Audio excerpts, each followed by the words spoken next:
Live Like Jack page started because of us wanting to honor our son.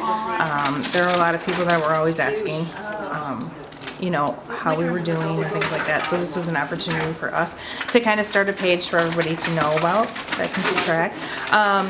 The Thanksgiving thing started because Jackson's last Thanksgiving, him and I spent down at the Donneganer and you know, meal and helped out. That was his big thing. It was his idea. He was just that kind of kid.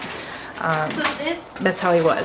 So, you know, when we would walk out of a store, he'd be the kid that said, "Hey Mom, let's go get hot chocolate and give it to the bell ringers." I mean, that was just a big deal for him. So we went down and we did it.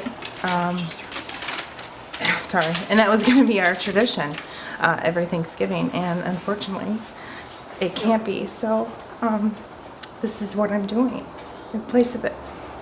So originally it started because there was a classmate of mine who I went to school with who lost her 8-year-old nephew 3 weeks ago, and that hit home for me. So I told her that I didn't want her to worry about Thanksgiving, that I would buy the Thanksgiving meals for her so that she could have the time with her family. I talked to Beth Blanchard and asked her if she wanted to go ahead and do that with us, and she said yes. And she said, well, you know, we could probably do a couple families. Well, those couple families turned into 8 because he was 8 when he passed.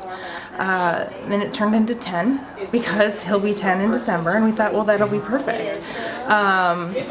So I contacted Jeff Lenhart, who does a lot of work with the Mission and Toys for Tots, and he thought that was a great idea. So we put it out on our pages, and we put it on the Live Like Jack page, and by the next morning we had 20 to 30 meals, and it just exploded. It just kind of exploded from there.